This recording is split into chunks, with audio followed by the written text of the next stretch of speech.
So how do top chefs keep a dish feeling fresh and seasonal, even when it's been on the menu for months? It's not just about swapping out ingredients. It's about keeping the story behind that dish intact, staying authentic to its roots, while still evolving the plating and maintaining a strong visual identity. That's exactly what Tom Aikens does with this ricotta dish, taken from the tasting menu of his Michelin-starred restaurant Muse. Oh, and by the way, if you just want to skip straight to see how Tom plates this beautiful dish, feel free to use the chapter markers and skip straight to the demo. But it's a dish called Just Down the Road, built around a signature diamond of ricotta. But depending on the time of year, everything else on the plate evolves based on what's in season. In this video, Tom walks us through his summer version of the dish, showing how he lets ingredients lead, while also thinking carefully about colour, composition and layout, and how it all comes together visually on the plate. The plating demo was taken from a longer conversation we recorded for my Food Envy podcast, where we talk more about Tom's plating style and how he approaches the visual side of food. That episode's upcoming soon. But for now, let's head on over to Muse, where you'll see how he brings this to life for summer, and why the basic layout structure stays the same while he evolves everything else. Could you tell us a little bit about the dish that you're going to plate for us today? Yeah, so the dish we're going to do is a ricotta dish called Just Down the Road. But the ricotta, the one part of the dish that stays the same, the rest of it, the garnishes, we change seasonally, so it's always, seasonally changed, seasonally inspired, and that is the dish that we're creating today. So at the minute we've got some beautiful different beans in season. So we've got borlotti beans and then some piattoni beans, yellow, green, runner beans, and then we've got some beautiful peaches as well. So we've got peach gazpacho, and then you've got some figs as well on there. So it's a fig leaf vinaigrette made with marinated fig leaf oil and vinegar, and then a fig chutney as well. And does the plating kind of stay relatively similar and then you just change the ingredients, or do you completely reinvent how it's plated? No, the ricotta is done the same. It's always piped, it's always done in a little diamond shape. Yeah.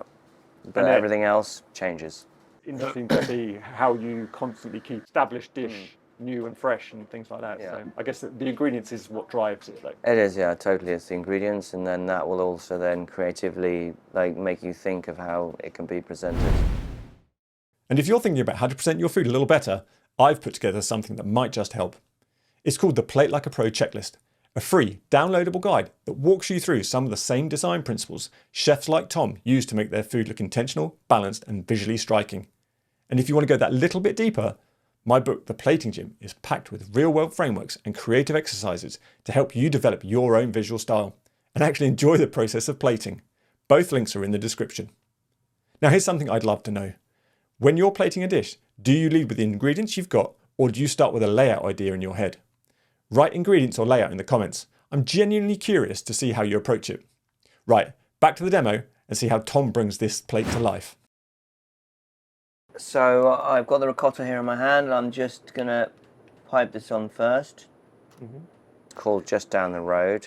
So this dish is inspired from where I used to live in Norfolk, where I used to have a dairy farm just literally 10 minutes from where I used to live, hence why we call it Just Down the Road. So it's Old Hall Farm. We use their milk and cream to create the ricotta dish, but the ricotta is the one part of the dish that stays the same. The rest of it, the garnishes, we change seasonally, so it's always, seasonally changed, seasonally inspired, different beans in season. So you've got borlotti beans and then some piattoni beans, yellow, green, runner beans. So what we're having, what's next? A lovely deep, rich fig chutney. Now, is that a quenelle or a rocher? I never know. That's kind of a quenelle. What's going on there? And then we're going to start putting on the vegetables. So this one is charred grillotte onion. So the idea is now to kind of, so that was the more kind of exacting on the, so this is more freestyle now of what we do. Yeah. So this will be different each time potentially, as in. Yeah, I mean it's not gonna, it's never gonna go exactly the same all the time. That's for sure. I think that's good though. I love the height to it as well, and the different angles and the different shapes. Super cool. Otherwise, yeah, it just doesn't have as much definition, You've got lovely different colours as well. Is that something you're actively thinking of? I mean, this time of year you've got a lot of colours happening everywhere. As we know, it's kind of prime. Coming into summer season and everything looking and tasting delicious. So we're just putting all the vegetables on in just different, not quite a haphazard way, but kind of organically. And where would this course sit in your menu? This is like number 3. 3, okay. Out of how many? 10. 10.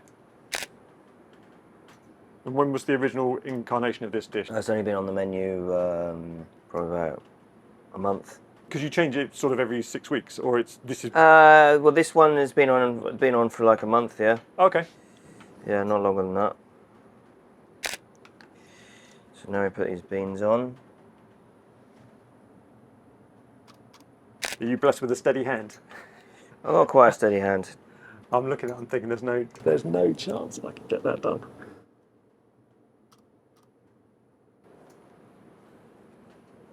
It's just finding the right place to pop it. Yeah. And I guess this is the years of experience, isn't it? You're not consciously thinking about what you're doing necessarily, it's just... No, as Nike say, just do it. Yeah.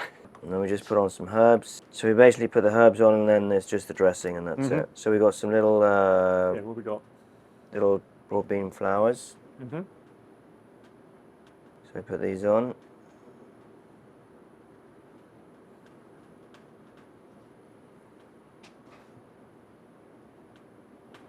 What sort of percentage of your crockery warehouse have we got on display here? Is this Oh, it's a fraction. just a fraction? Probably like a quarter, not even. Sixth. 6th? Yeah. Yeesh. It's like, Wow. I have a lock-up There's a in. habit. I have a lock-up in Victoria. Oh, really? Yeah, so not too far. I don't allow anyone else in there because I have a certain way that everything is, as you can imagine, placed, stored. Yeah. And then we're just going to put a gazpacho and a vinaigrette. Okay. Easy. So this is the last bit. So this is now a peach gazpacho. Peach. Yep. And then we have just a little bit of like a shallot and fig dressing. So I just drizzle this over. Yep. And then just a little bit on the side. Don't want to have too much because then... Is it quite strong? No, but just aesthetically looking. Okay. Oh yeah. I know it's drizzled in oil. Yeah. And I just put balsamic vinegar. So, I've not seen one of those before. Is that like a micro prepare or something? yeah.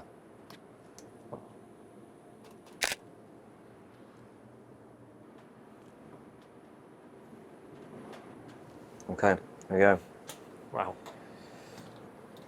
That looks absolutely amazing. It's always inspiring to see how a dish can stay rooted in its story, but still evolve with the seasons.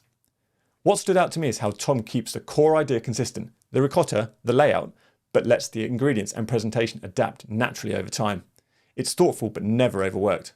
And hey, if you've made it this far, thank you. You're definitely one of the platists. Drop the word platist into the comments if you'd like to see more plating demos from other top chefs. I've got a few in the works. And if you've enjoyed this demo, keep an eye out for the full episode of the Food Envy podcast, where we dive deeper into Tom's creative process and talk more about how he approaches plating and storytelling through food. If you want to see more plating demos and design breakdowns from other great chefs, there's a whole playlist waiting for you here. Thanks for watching, and especially to the channel members who make videos like this possible. It really wouldn't happen without you.